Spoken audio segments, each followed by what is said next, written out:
Welcome back to Venus competitive barometer.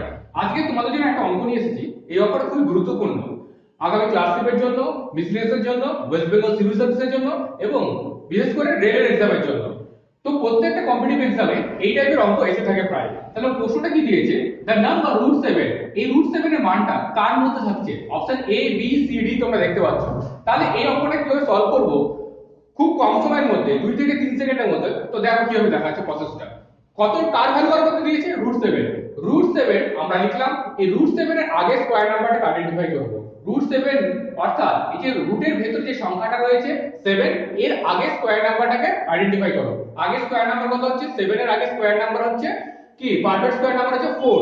এই 4 কার square? 2 এর square. 2 লিখবো প্লাস, এবার দেখো এখানে 4 যে লিখেছি, যে 7 থেকে কত 4 এই ডিফারেন্সটা কত, বা ঘুরিয়ে ভাবতে পারো 7 থেকে 4 কত কম? 3 কম। বা এইভাবে ভাবতে পারো এই 4 থেকে 7 কত বেশি? 3 বেশি। যে সংখ্যাটা ডিফারেন্স থাকবে সেই সংখ্যাটা এখানে লিখবো। লেখার পর এই যে এখানে যে সংখ্যাটা লিখেছি আমরা 2 লিখেছি, যাই থাকুক না কেন, এইভাবে যে কোনো সংখ্যা থাকুক না কেন, এই 2 এর ডাবল করব। মানে এখানে যা থাকবে তার ডাবল নাম্বার লিখবো। 2 এর ডাবল করলে কত হয়? 4 হয়। তাহলে এখানে কি করলাম? এই সংখ্যাটাকে 2 টাইমস করলাম, কত হলো? 4। তাহলে আমি ভ্যালুটা কত লিখি? 2 3/4। 3/4 মানে কি?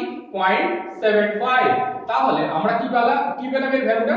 বলো 2.75। তাহলে এর রেঞ্জটা কি থাকবে, মানে এর মানটা √7 এর মানটা কার মধ্যে থাকবে?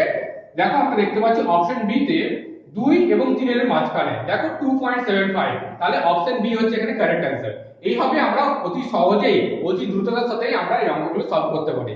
এই টাইপের আরো অঙ্ক পেতে গেলে তুমি অবশ্যই চ্যানেলটাকে সাবস্ক্রাইব করো এবং যত পারো এটাকে শেয়ার করো।